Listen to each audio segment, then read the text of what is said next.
مبارکباد دینا چاہتا ہوں، اور امید ہے کہ 2022 میں ملک میں جو نحوست چھائی ہوئی تھی اور جس کی وجہ سے ایک نا امیدی کی لہر ملک کے اندر دوڑی ہوئی ہے، وہ انشاءاللہ تعالیٰ ختم ہوگی۔ اللہ تعالیٰ 2023 کو پاکستان کے لیے مبارک سال بنائے گا، اور انشاءاللہ تعالیٰ یہ جو اندھیرے چھائے ہوئے ہیں یہ چھٹیں گے، اور ایک نیا سورج طلوع ہوگا، اور پاکستان کی ترقی کا سفر جو ہے وہ دوبارہ سے شروع ہوگا۔ لیکن جیسے کہ ظاہر ہے میرے ابتدائی جملوں میں شامل ہے کہ اس وقت حالات جو ہیں وہ انتہائی تشویشناک ہیں، اور یہ دونوں ملک گیر سطح کے اوپر اور انفرادی سطح کے اوپر جو ہے وہ انتہائی تشویشناک صورتحال ہے۔ اسی لیے پچھلے ہفتے ملاقات ہوئی، تحریک انصاف کی سینئر لیڈرشپ جو ہے وہ چیئرمین عمران خان صاحب کی سربراہی میں ان کی ملاقات ہوئی، اور اس ملاقات کے اندر یہ فیصلہ کیا گیا کہ جو مہنگائی کا طوفان اس وقت عوام جس کا سامنا کر رہے ہیں اس کے خلاف آواز تو اٹھاتے رہے ہیں، لیکن باقاعدہ طریقے سے ایک ملک گیر تحریک چلائی جائے، اور تمام پاکستان کے صوبوں کے اندر عوام کے اندر کھڑے ہو کر عوام کو موبلائز کر کے آواز بلند کی جائے کہ یہ جو معاشی قتل ہو رہا ہے اس کو بند کیا جائے۔ میں تھوڑی سی تفصیل دینا چاہوں گا کہ یہ فیصلہ کرنے کی کیوں ضرورت پیش آئی، کیونکہ قوم نے تو یہ دیکھا تھا کہ ایک ٹولہ چلا تھا جس میں 13 جماعتیں اب شامل ہو گئیں، لیکن اس وقت بھی کافی ساری جماعتیں شامل تھیں، اور وہ ایک مہنگائی مکاؤ تحریک لے کر چلے تھے، اور انہوں نے کہا تھا کہ ہم ملک کے اندر مہنگائی ختم کرنے کے لیے آ رہے ہیں۔ اس کو بنیاد بنا کر ایک رجیم چینج آپریشن کی سازش کی گئی، اس سازش کی بنیاد کے اوپر ملک میں جمہوری مینڈیٹ جو ہے اس کا قتل کیا گیا، واضح بیرونی مداخلت دیکھنے میں نظر آئی، حرام کا پیسہ لگا کے ضمیروں کی منڈی لگائی گئی، اور اس کے نتیجے میں جو حالات پیدا ہوئے اس کا ذرا سا ذکر کرنا چاہتا ہوں تھوڑی تفصیل کے اندر۔ آج جو بنیادی اشیاء ہیں عوام کی ضرورت کی، میں صرف ان کا ذکر کروں گا، پھر اس کے بعد اس کا ذکر کروں گا کہ ان کی آمدنی کے ساتھ کیا ہوا ہے، پھر روزگار کا تھوڑا ذکر کروں گا، اور اس تناظر میں پھر آپ کو سمجھ میں آئے گا کہ کیوں تحریک انصاف نے یہ فیصلہ کیا کہ ایک ملک گیر تحریک چلانے کی ضرورت ہے۔ تو شروع کرتے ہیں جی۔ سب سے پہلے آٹا، پاکستان بیورو اسٹیٹسٹکس کی یہ تمام اعداد و شمار جو میں دے رہا ہوں، اس میں کوئی اعداد و شمار ایسا نہیں ہے جو حکومت کی، اس امپورٹڈ حکومت کی شائع کردہ پبلیکیشن سے نہ ہو، اس میں کوئی میری ذاتی رائے شامل نہیں ہے۔ جہاں میری ذاتی رائے ہوگی وہ میں الگ سے اس کا ذکر کر دوں گا، جیسے میں آٹے میں کروں گا۔ جو آفیشیل اس وقت پاکستان بیورو اسٹیٹسٹک کی ویب سائٹ ہے وہ یہ کہتی ہے کہ آٹے کی 20 کلو کی کا جو تھیلا ہے وہ اوسطاً پاکستان کے اندر 1619 روپے کا بک رہا ہے۔ وہ اور بات ہے کہ اس وقت یہ کہاں بک رہا ہے یہ کسی کو نہیں پتہ۔ ہاں، کراچی کے اندر تقریباً 2500 روپے کا ہوا ہے، جہاں 15 کلو آٹا جو مل رہا ہے وہ اسلام آباد کا میں آپ کو بتا سکتا ہوں وہ 1800 روپے سے اوپر جا چکی ہے قیمت۔ لیکن چلیں ہم جیسے میں نے کہا صرف وہ اعداد و شمار استعمال کریں گے جو حکومت کے شائع کردہ ہیں۔ 1619 روپے، اور ایک سال پہلے یہ تھا 1168 روپے، یعنی 39% اضافہ۔ پھر آپ کی چاول پہ آ جائیں، چاول کی 1 کلو کی قیمت 103 روپے، ایک سال پہلے 75 روپے، یعنی 37% اضافہ۔ دودھ 149 روپے، ایک سال پہلے 114 روپے، 31% اضافہ۔ کھانے پکانے کا تیل، خوردنی تیل، پچھلے سال 5 کلو جو ڈبہ تھا اس کی قیمت 2057 روپے تھی، اب 2727 روپے، 33% اضافہ۔ مسور کی دال اب 260 روپے، پچھلے سال 208 روپے، 25% اضافہ۔ پیٹرول کی قیمت 216 روپے، پچھلے سال 141 روپے، 53% اضافہ۔ ڈیزل کی قیمت 229 روپے، پچھلے سال 139 روپے، یعنی 65% اضافہ۔ یہ اضافہ اگر آپ دیکھیں تو اوسطاً تقریباً 35 سے 40% کا اضافہ آپ کو نظر آ رہا ہے. بنیادی چیزیں جو استعمال کرتا ہے ایک غریب انسان، ایک متوسط طبقے کی زندگی گزارنے والا انسان. اور یہ کس سال ہو رہا ہے؟ پچھلے سال اگر آپ کو یاد ہو تمام دنیا میں ایک مہنگائی کی لہر آئی ہوئی تھی. کرونا کے بعد جب واپس معیشت دنیا کی کھلنی شروع ہوئی، پاکستان میں تو الحمدللہ ہم نے بند ہونے نہیں دی تھی، لیکن باقی دنیا کے اندر معیشت بند ہوئی. جب وہ کھلنی شروع ہوئی تو اشیاء کی کمی واقع ہوئی، سپلائی چینز جو ہیں وہ ڈسرپٹ ہوئیں، اور اس کی وجہ سے تمام دنیا کے اندر ایک مہنگائی کا طوفان آیا ہے، جس کو کموڈٹی پرائس سپر سائیکل بھی کہا جاتا ہے ٹیکنیکل اصطلاح کے اندر. لیکن وہ تو پچھلے سال کے آخر تک ختم ہونا شروع ہو گیا تھا. اس سال تو قیمتیں نیچے آتی رہی ہیں. مثلا میں آپ کو بتاؤں کہ کھانے پکانے کی تیل کی، خوردنی تیل کی، میں نے آپ کو بتایا کہ قیمت جو ہے وہ 33% بڑھ چکی ہے پاکستان میں پچھلے سال کی نسبت. لیکن اسی عرصے کے اندر پچھلے سال سے بین الاقوامی منڈی کے اندر خوردنی تیل کی قیمت آدھی ہو گئی. بین الاقوامی منڈی میں خوردنی تیل کی قیمت آدھی ہو گئی اور پاکستان میں 33% اضافہ ہو گیا. اسی طریقے سے میں نے آپ کو بتایا کہ ڈیزل کی قیمت پاکستان میں 65% اور پیٹرول کی قیمت میں 53% اضافہ ہوا، جبکہ عالمی منڈی کے اندر جو پیٹرول کی یا آئل کی پرائس تھی وہ اس وقت کوئی $110 کے قریب چل رہی تھی، اور وہ اب کم ہو کے وہ 80، کبھی 75 پہ آ جاتی، کبھی 80، کبھی 85، تقریباً اوسطاً $80 کے ارد گرد گھوم رہی ہے.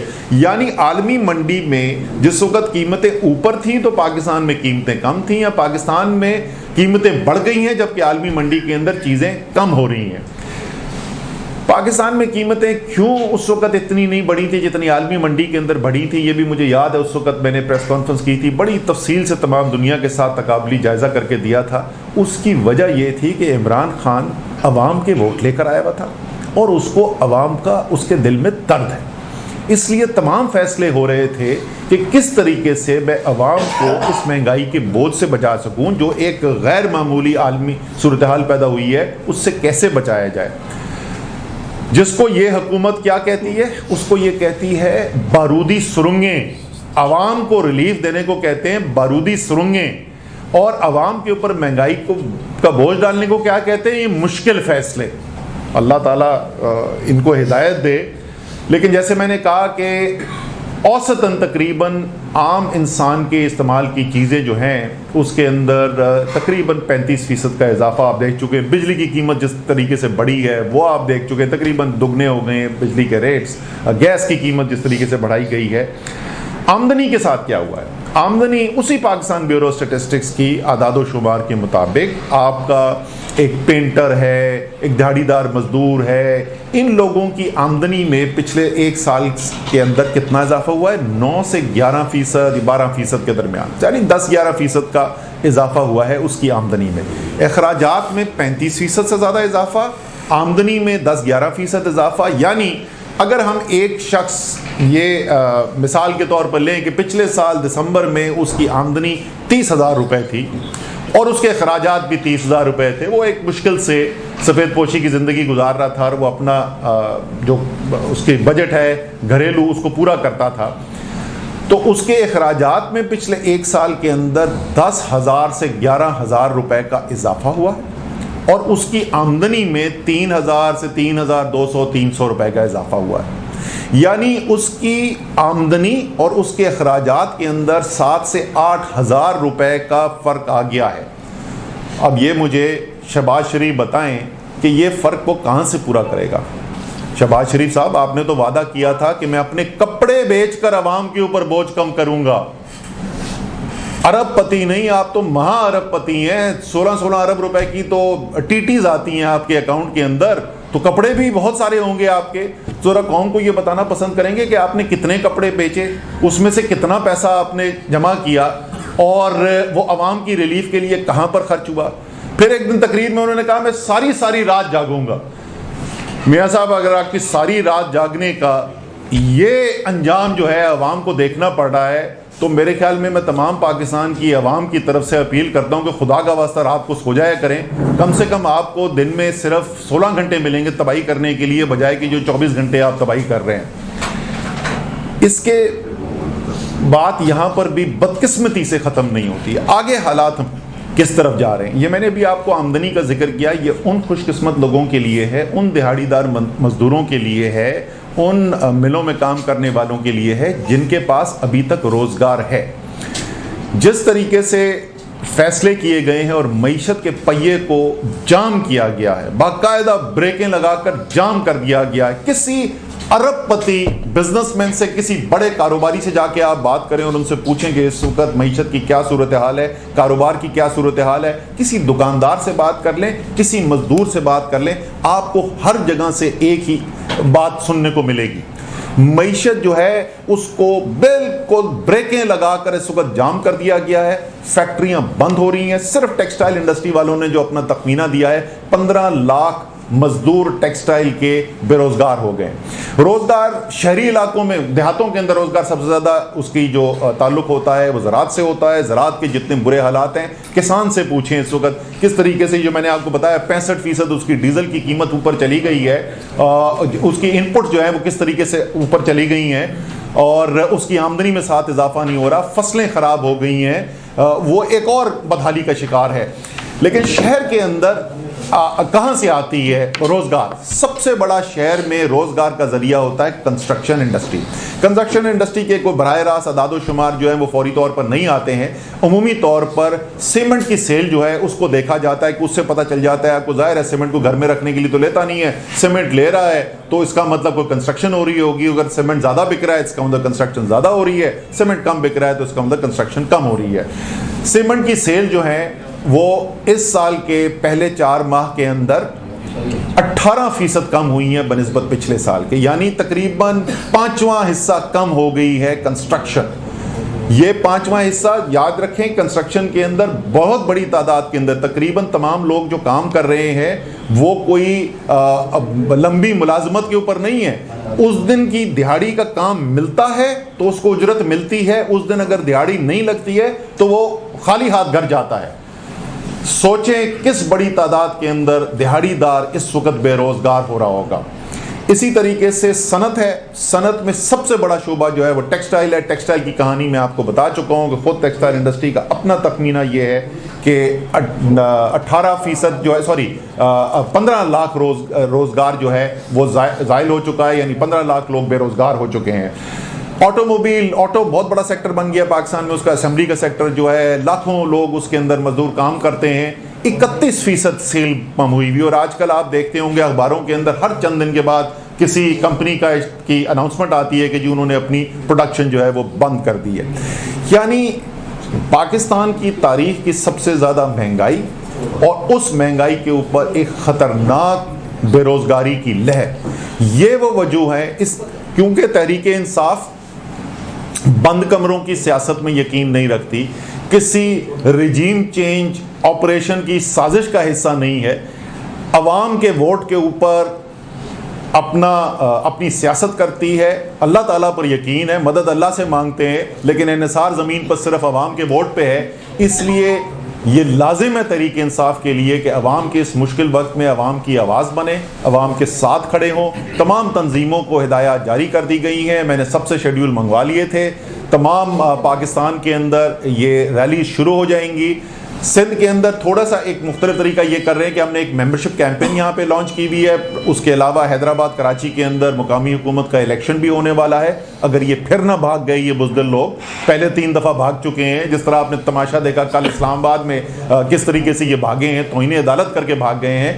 تو یہاں پر ممبرشپ کیمپینز لگے ہوئے, ممبرشپ کیمپس لگے ہوئے. انہی ممبرشپ کیمپس کے اندر ہم جو ہے یہ جو احتجاجی مظاہرے جو ہیں اسی کے ساتھ مل کر یہاں پر بھی کریں گے. 1 تاریخ آج سے یہ شروع ہو جائیں گے پاکستان میں, اور تمام تفصیل جو ہے اس کی تنظیمیں جو ہے ہماری مکمل کر چکی ہیں. انشاءاللہ تعالی جیسے میں نے کہا ایک نیا سال شروع ہوا ہے, اچھی امید کے ساتھ شروع کرنا چاہیے. اور امید یہی ہوگی کہ وہ فصل گل جس کو کبھی زوال نہ دیکھنے کو ملے, جیسے احمد ندیم قاسمی کی دعا تھی, اسی دعا کے ساتھ اس سال کو شروع کرتے ہیں. انشاءاللہ تعالی بہتر دن آئیں گے. یہ امپورٹڈ رجیم سے چینج کی سازش کی پیداوار حکومت جو ہے یہ جلد ختم ہوگی, اور پاکستانی قوم جو ہے 22 کروڑ عوام فیصلہ کریں گے کہ کس نے پاکستان کی ذمہ داری اپنے ہاتھوں میں لینی ہے. بہت شکریہ.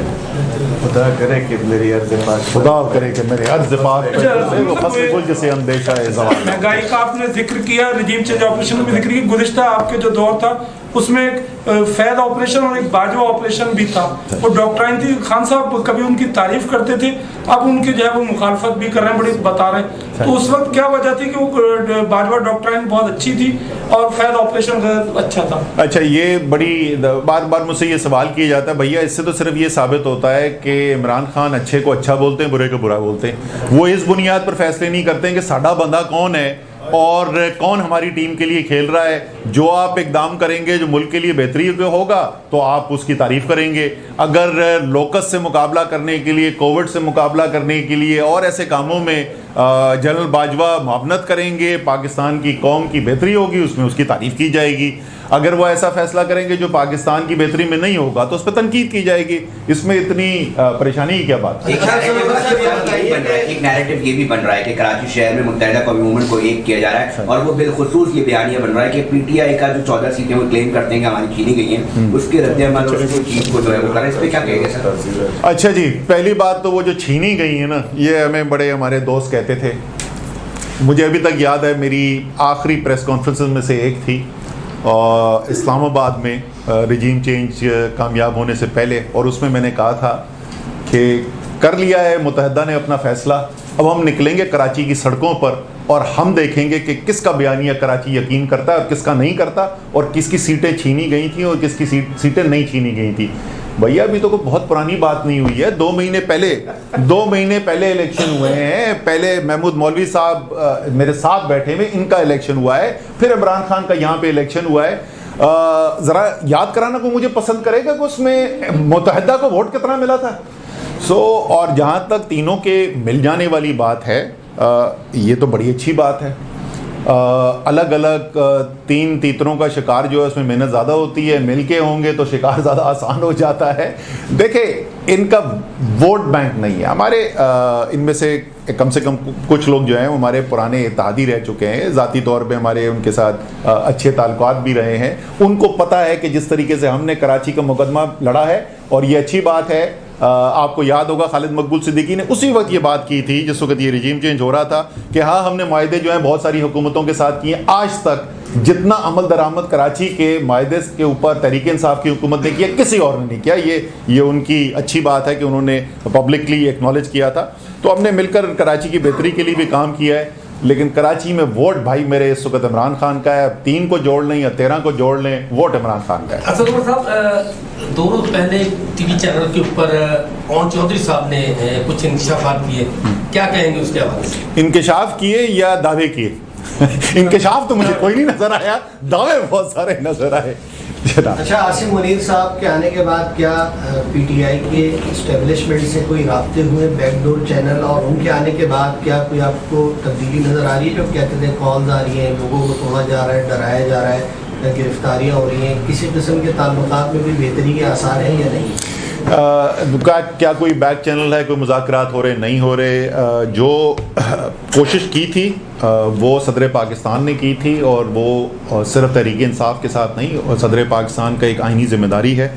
اور میں کہوں گا کہ بہت عرصے کے بعد پاکستان میں کوئی ایسا آئینی صدر آیا ہے جس نے واقعی اپنے آئین کی ذمہ داریاں پوری کی ہیں.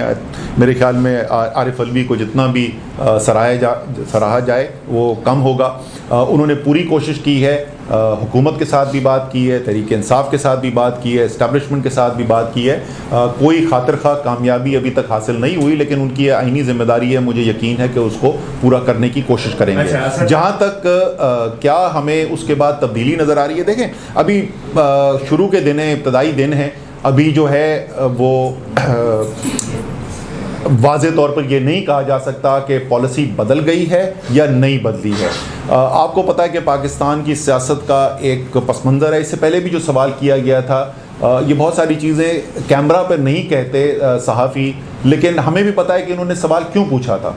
کیونکہ تاثر یہ ہے اس وقت جو کراچی کی سڑکوں پر تاثر ہے وہ یہ نہیں ہے کہ متحدہ والے جو ہیں انہوں نے خود یہ فیصلہ کیا کہ چلیں ہم آپس میں ساتھ مل کر بیٹھ جاتے ہیں اور پرانی رنجشیں بھلا دیتے ہیں.